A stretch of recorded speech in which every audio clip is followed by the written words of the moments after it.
PSA délocalise la conception de sa prochaine gamme en Inde. Avant de vous demander, un, si vous êtes au courant et deux, si vous confirmez, qu'est-ce qu'il y a dans ce papier, Claire ?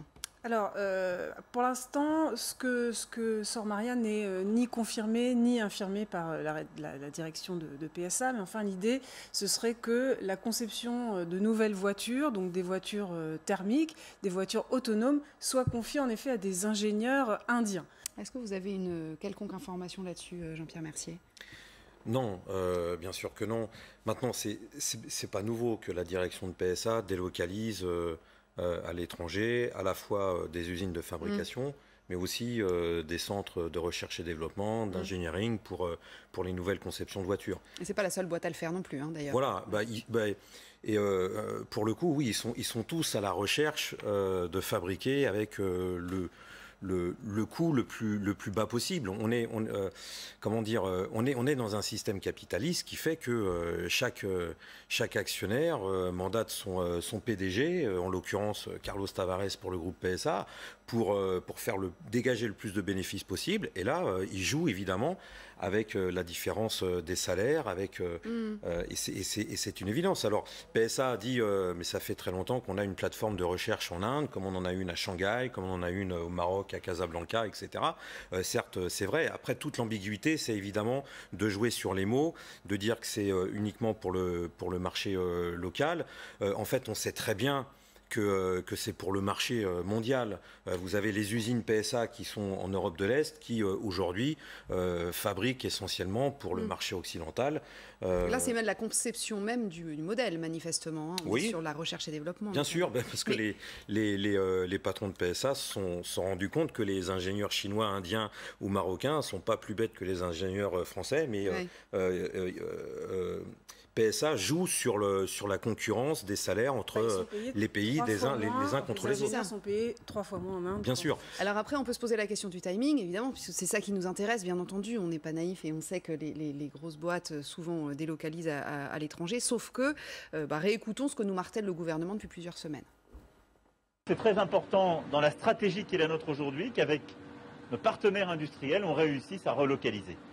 Nous voulons, avec le Premier ministre et le Président de la République, renverser la vapeur, inverser la tendance, relocaliser. Vous posez la question en bas de l'écran, il est où le patriotisme là ? Oui, alors, sans doute ont-ils cette intention, mais pour ce qui concerne l'automobile, j'observe d'ailleurs que les deux voitures les plus vendues en France, la Clio et la 208, chez vous donc, pour ce qui est de la 208 en tout cas, sont produites soit en Turquie, soit au Maroc, soit en Slovénie, soit en Slovaquie, donc voilà. Mais pourquoi elles sont produites là-bas ? Parce que ça coûte moins cher, oui, évidemment. Précisément, alors la grosse différence entre les constructeurs français et allemands, par exemple, c'est que les constructeurs allemands, ils font faire des pièces détachées dans les pays voisins, notamment en République tchèque, mais ils assemblent la voiture en Allemagne.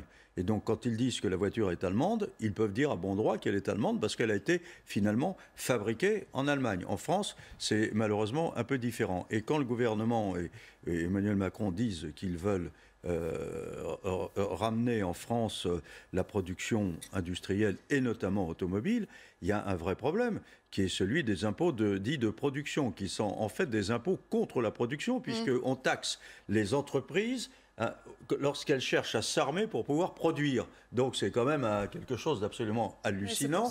Et donc il y a une diminution de 20 milliards, mais ils vont encore peser très lourdement sur le prix de production. Et ceci au détriment de la compétitivité, et puis je vais faire plaisir à M. Mercier, sans doute aussi au détriment des salaires. Alors, oui, allez-y, répondez. Mais comment dire ? Là, vous êtes en train, en fait, de plaider pour la direction de PSA, enfin pour les directions d'entreprise en France. Pour la France, pardon. Parce que c'est pas PSA. Leur discours, c'est de dire on produit à l'étranger parce que ici on est trop taxé, on est obligé de payer des salaires, on est obligé de payer des cotisations sociales. Non, mais c'est fou parce que Toyota, par exemple, produit en France. Mais bien sûr, c'est un des plus gros producteurs d'automobiles en France. Bien sûr. Non, donc on peut produire. Moi, ce que je pense, c'est de toute façon, de tout temps, les patrons ont joué la concurrence les uns contre les autres, des salariés les uns contre les autres. C'est une évidence. Eux, leur objectif, c'est pas l'emploi. Leur objectif, c'est de dégager des bénéfices, dégager des profits avec une rentabilité extrême pour après payer les dividendes demandés de la part des actionnaires. Le malheur là-dedans, c'est pas qu'il y ait des emplois qui sont créés en Tchéquie, au Maroc ou en Inde. Le malheur, c'est que ici en France, au nom de cette concurrence, ils sont en train de détruire des emplois ici. Ils ne seront au moins pas créés. Plutôt que détruits, peut-être ils ne seront au moins pas créés. Les deux. Ils sont les deux. Ils sont à la fois détruits et à la fois pas créés. Et puis les affirmations de Macron et de Le Maire, elles sont purement politiciennes. C'est des affirmations de façade, c'est du marketing. Ils savent très bien que de toute façon, ils n'ont pas de poids sur les décisions stratégiques de ces grands groupes industriels qui sont privés et qui font ce qu'ils veulent chez eux. Et Jean-Pierre Mercier, les syndicats ont dit la même chose lorsqu'a été mis en place le CICE.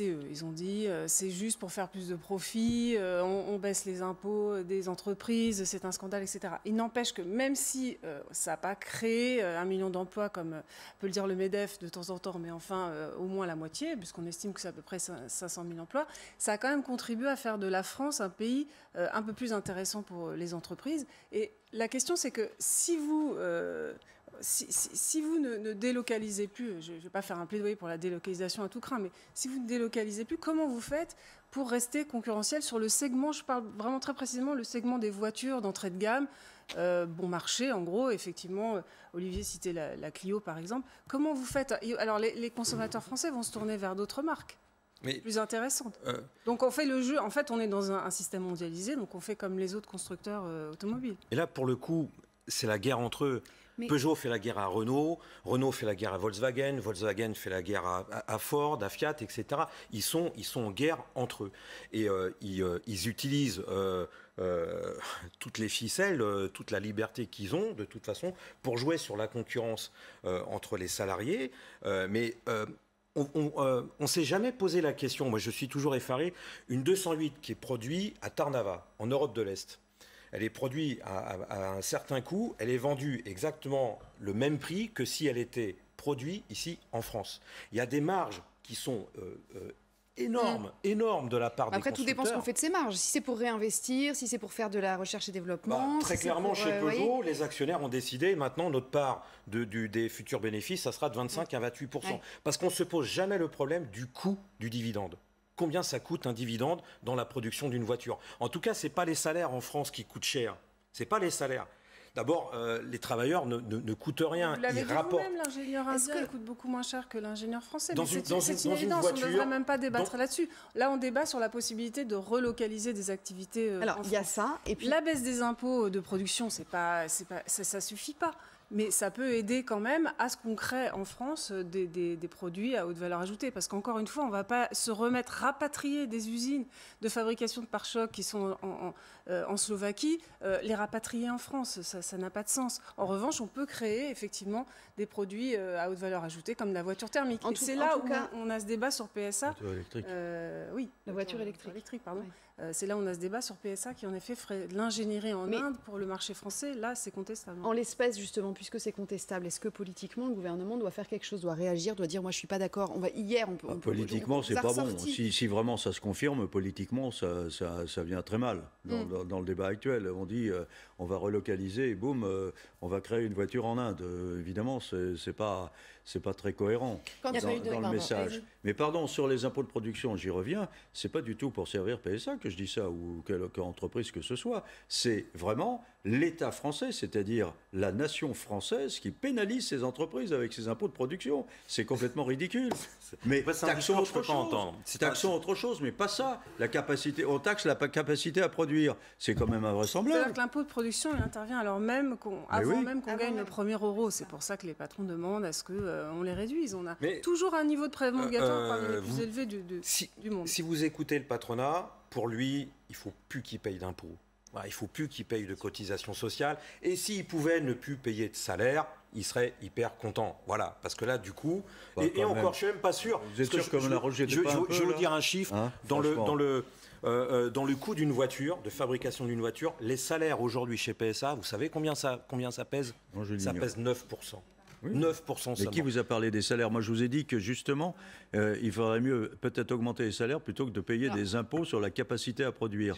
Je voudrais qu'on écoute une prise de parole de Bruno Le Maire il y a quelques jours, je ne sais plus si c'était hier ou il y a quelques jours, au sujet justement des conséquences que tout cela peut avoir sur notamment les délocalisations. Écoutez. La France est de tous les pays de l'OCDE celui qui a le plus délocalisé. C'est scandaleux. Avec des conséquences au commerce extérieur de Nicolas Bétou, mais aussi avec une flambée du Front National partout où les industries ont fermé. Quand une entreprise industrielle ferme, une permanence du Front National ouvre. Des conséquences sociales et des conséquences politiques, évidemment, double responsabilité. On peut faire porter cette responsabilité-là à un chef d'entreprise. Enfin, écoutez, là, ça nous ramène à la fin des années 90 et même au début des années 2000, y compris avec des gouvernements de gauche d'ailleurs, quand on nous a expliqué qu'avec l'arrivée de la Chine, on allait finalement installer toutes les usines en Chine parce que les Chinois allaient mettre les mains dans le cambouis et que nous, Français, on allait uniquement s'occuper des services parce que c'était là où nous pouvions être compétitifs et que c'était plus rémunérateur. Bon, la désindustrialisation, elle vient de ce choix qui a été fait à ce moment-là. Voilà. Oui, c'est important ce que vous dites. C'est un choix stratégique qui a été fait, qui n'était pas le bon, puisque finalement on a détruit des millions d'emplois dans l'industrie. Mais aujourd'hui, c'est vrai que si on veut se battre sur des segments, il faut se battre sur des segments où on peut être compétitif par rapport aux autres. Là, pour le coup, c'était une démarche... on peut le faire aussi sur... une démarche presque colonialiste, parce qu'on a découvert par la suite que finalement les Chinois n'étaient pas idiots. Oui, comme ils sont très nombreux en plus, ils produisent beaucoup d'ingénieurs. Encore une fois, pardon, je vois que le temps file. Il y a autre chose, un autre dossier que je voulais qu'on ouvre avec vous, Claire, parce que donc on apprend aujourd'hui que nous sommes assis sur un trésor, que collectivement, au sens propre d'ailleurs, un trésor au sens propre, c'est une note sur l'épargne des Français. Oui, l'épargne. Alors, on sait que les Français ont énormément épargné. C'était de l'épargne forcée pendant le Covid. Donc, effectivement, selon la Banque de France, il y a 85 milliards, vous savez, on évoque parfois 100 milliards sur les livrets d'épargne, malgré des taux vraiment dérisoires, 0,5% sur le livret A. Et puis sur les comptes courants, parce que ça, c'est une nouvelle tendance aussi, c'est de laisser de l'argent disponible en cas de besoin. Alors, c'est de l'épargne forcée qui devrait continuer et qu'on peut comparer au total de l'épargne française, qui est toujours un chiffre assez incroyable, 5 000 milliards d'euros, c'est plus de 2 fois le PIB. Alors après, vous savez que toute la question, c'est qu'est-ce qu'on fait de cette épargne ? Est-ce que voilà, elle est injectée dans l'économie pour qu'on puisse relancer un peu la machine, voilà, que les entreprises puissent repartir. Il n'y a pas de formule magique, si vous voulez. On dit toujours il faudrait flécher cette épargne vers la consommation. Alors, il n'y a pas de solution idéale. On peut baisser la TVA, comme par exemple l'a fait l'Allemagne, et encore, c'est sans la garantie que les entreprises répercutent sur le prix aux consommateurs. Laurent Berger, il a quelques idées, il les a évoquées ce matin à la radio, écoutez. Moi, j'en ai un peu assez comme vous. Cette histoire d'épargne des ménages, c'est une réalité. Donc, regardons comment on la mobilise et pourquoi on ne la mobiliserait pas sur 2 ambitions. La solidarité, peut-être qu'on peut recréer un peu de solidarité à travers ça, et la transition écologique, parce que pour pas que ce soit de la consommation juste pour de la consommation. Je vous voyais réagir, là, lever les yeux au ciel. Et lui, il m'étonnera toujours. C'est incroyable. Enfin, ce débat autour des 85 milliards qui sont dans les livrets A, livret populaire, c'est... moi, je ne sais pas, je dois avoir 8-9 000 euros sur mon livret A. Voilà, pas plus. Mais que des politiciens, que des responsables politiques plutôt, puissent imaginer qu'il faut mobiliser ces 85 milliards, qu'il faut nous les prendre, ou qu'il faut qu'on pousse... C'est un syndicaliste en l'occurrence, c'est pas un politique. Oui, mais bon, entre nous, on a le même discours que les autres. Hein. Mais l'idée, c'est toujours de prendre ces 85 milliards, nos 85 milliards entre nous, pour relancer soi-disant la consommation. Oui, merci. Si les Français n'achètent plus de voitures, s'ils n'achètent plus de voitures PSA, les emplois, ils deviennent quoi ? Mais écoutez, pourquoi aujourd'hui, ceux qui ont un petit livret A, ils le gardent parce qu'ils sont inquiets sur l'avenir. On ne parle pas des petits épargnants. Quand on dit justement il y a près de 100 milliards d'épargnés, c'est les gens qui ont beaucoup épargné et qui sont à l'aise. Ce qu'il faudrait, c'est pas qu'ils thésaurisent et qu'ils mettent sous le matelas, mais c'est qu'ils achètent. Je ne sais pas où on peut mettre la frontière entre le petit et le gros épargnant. Moi, j'ai un chiffre en tête. Bernard Arnault, à lui tout seul, c'est 100 milliards. On ne lui demande rien. Comment on utilise ces 100 milliards pour relancer l'économie, par exemple? Non. À lui, on lui fait des cadeaux au niveau de ses impôts, on va lui faire des baisses de cotisations sur ses entreprises, sur ses salariés, on va lui baisser ses impôts. Mais l'économie, elle relance si on consomme. C'est comme ça que ça fonctionne. C'est un circuit, cette économie. On peut pister un peu. Le cycle de l'économie, enfin, c'est pas moi l'économiste en l'occurrence, mais le cycle de l'économie, c'est ça. Augmentons les salaires. Il faut consommer. Augmentons les salaires. Ouais. Augmentons les salaires. Vous avez des entreprises. Je vais parler de celles que je connais. 100 milliards d'épargne, ça allait contribuer à relancer la France. On a dit que ce serait une contribution à la reprise, pourquoi nous prendre ce qu'on a de la consommation. Que ceux qui ont beaucoup d'argent nous le donnent. Voilà, et on consommera, c'est pas un souci. Vous savez, aujourd'hui, relancer la consommation, il y a bien des chômeurs, il y a bien des précaires, il y a bien des travailleurs au SMIC et même qui sont payés à 1 500, 2 000 euros, qui voudraient bien consommer plus. Alors c'est ça aussi.